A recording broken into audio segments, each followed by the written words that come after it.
everyone, welcome back to Bite-Sized Nutrition.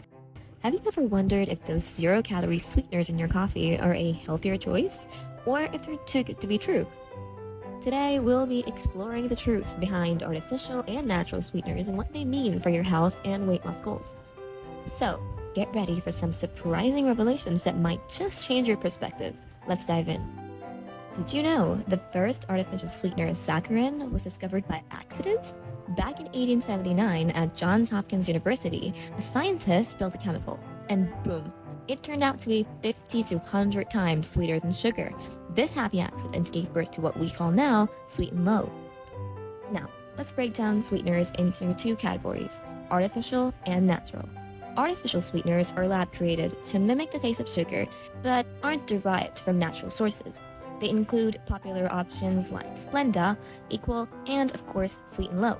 These are much sweeter than regular sugar, offering the sweet taste without the carbs.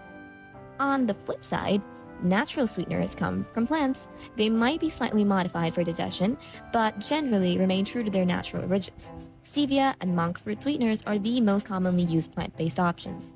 Both artificial and natural sweeteners have been introduced into our food supply without extensive human testing. Most research has just been conducted on animals. So, are these sweeteners harmful? To answer that, we need to understand insulin's role in our fasting method. As you know, with the sunrise to sunset fasting method, we give our insulin a break for at least 12 hours overnight, which helps reduce insulin resistance and improve its effectiveness, thereby reversing chronic diseases. Artificial sweeteners are marketed as having no calories and no carbs, supposedly preventing insulin spikes. But is this really true? The answer is both yes and no. While they don't contain carbs, some studies suggest that even a small amount of artificial sweetener can cause a slight insulin spike, though much less than sugary foods like soda, ice cream, or pizza.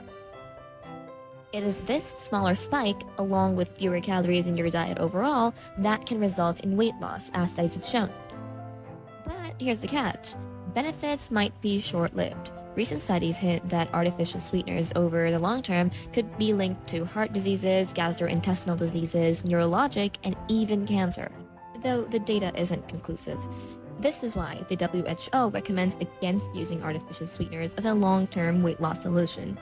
Now, you've probably heard influencers claim that artificial sweeteners are entirely bad. The truth? We don't have enough data yet to be sure. So here's what I tell my patients. Avoid artificial sweeteners like Splenda, Equal, and Sweet and Low. Instead, opt for natural sweeteners like stevia and monk fruit, but only for the short term. For those struggling to lose weight, a short-term use of stevia or monk fruit can be a great motivator. If a patient is losing hope after trying various interventions, introducing these sweeteners can help achieve initial goals and boost their motivation. Once they see these results and get on track, it's easier to switch to whole, unprocessed foods. Now, I advise against long-term use of any of these sweeteners, artificial or natural.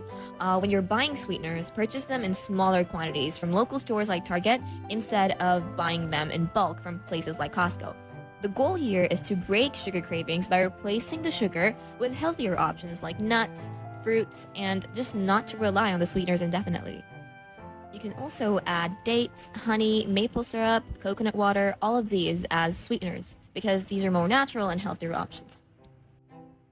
So, in conclusion, sweeteners can play a role in weight loss. In my practice, I use stevia for short-term motivation, then phase it out as a patient progresses. Remember, consistency and healthy choices are the way to go. Now, you can share this video with a friend who uses Splenda in their coffee but indulges in sugary desserts anyway. Remember, one step at a time towards a healthier you. See you in the next video.